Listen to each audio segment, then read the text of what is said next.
और सुना भाई, जो गवर्नमेंट टू गवर्नमेंट प्रोजेक्ट्स में हम क्यों नहीं कामयाब हो पा रहे, या उसमें हम क्यों इन्वेस्टमेंट लाने में कामयाब नहीं हो रहे? हमने देखा प्राइम मिनिस्टर की लीडरशिप में कई डेलीगेशंस ने कई ममालिक के दौरे किए और दीगर ममालिक के सरबराहान भी पाकिस्तान आए हैं, उनके इंटरेस्ट भी हैं यहाँ पर इन्वेस्ट करने में और कमिटमेंट्स भी कर जाते हैं, MOUs भी साइन होते हैं, लेकिन फिर वो मामला वहीं पर रुक जाता है, फिर हफ्तों का या महीनों का एक गैप आ जाता है। तो ये इसकी क्या वजूहात हैं? ये हुकूमत क्यों कन्विंस नहीं कर पा रही ऐसे ममालिक को जो करना भी चाहते हैं पाकिस्तान में इन्वेस्ट?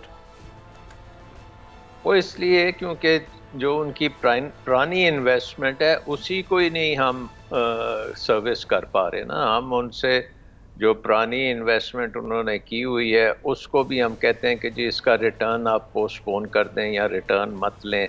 अब चीन से हम कह रहे हैं कि जो पुराने हमने आपसे कर्जे लिए हुए हैं वो अब रोल ओवर कर दें, हमें नए कर्जे दें।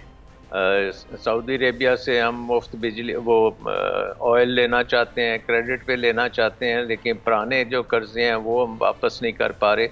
तो we are perpetually borrowing and we are perpetually asking for handouts from our friends. तो ऊपर से अगर उसमें ये भी नज़र आए कि यार ये तो पैसा लेंगे लेकिन ये तो आपस में लड़ मर रहे हैं और इन्होंने वो भी डुबो देना है, तो wait and see, everybody is waiting and seeing. So अगर पाकिस्तान में कोई ग्रैंड रिकन्सिलिएशन होती है तो उसके बाद आप एक्सपेक्ट कर सकते हैं कि आपके दोस्त ममालिक आपकी मदद करें।